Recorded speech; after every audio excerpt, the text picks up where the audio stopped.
from the nation's capital.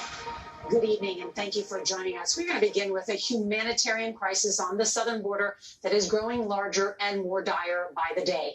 Tonight, we have got the stunning new numbers. Sources tell CBS News more than 13,000 migrant children who entered the country without their parents are now in U.S. custody.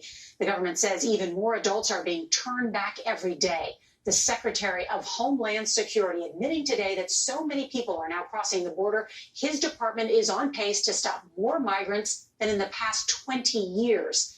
And with so many children, including toddlers, now flooding into the country, CBS News has learned the Biden administration is running out of space to house them and people to process their claims.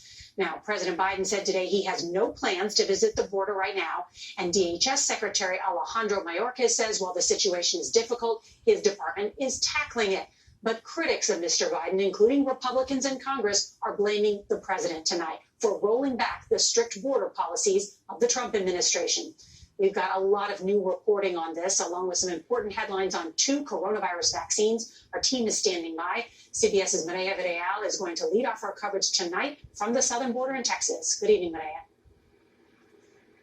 Good evening, Nora. Right now, CBS has learned that unaccompanied minors on average are being held in facilities like this one for 120 hours. That breaks down to 5 days and well over what the law allows of 72 hours. The Biden administration is calling this a challenge, but local law enforcement officers that we embedded with say this is an absolute crisis. Desperation and frustration growing as groups flow into the U.S. Deputy Ruben Salinas handles his regular duties during the day and patrols the banks of the Rio Grande River at night. We average about 300. An historic number of migrants crossing into the U.S. illegally created an overwhelming need for more help in the Rio Grande Valley. Children that are unaccompanied, they usually range from 7 to 13. And the smallest one is about 7. And he was by himself. ¿Qué es su nombre? The first group we find during our embed with Deputy Salinas and Sergeant Roger Rich is small. Yoseli is from Honduras and traveling with her 5-year-old son, Derek, who quickly tells me he hid his money in his shoes beneath 2 pairs of socks to keep it from getting wet. The 2 hope to live with family in Florida while the request for asylum is processed. Along this river here, there's pretty steep banks. Constables don't have the authority to detain anyone. Instead, they direct them down the road to this Border Patrol staging area.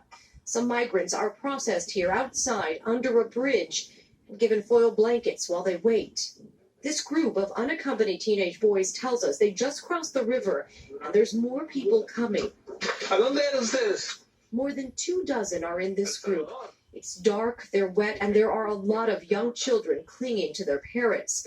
But there are also several kids by themselves. Bolivia, he's by himself. Towards the back of the group is a 10-year-old boy traveling alone.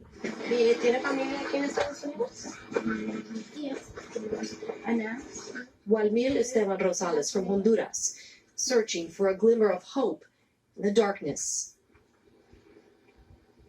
And Maria is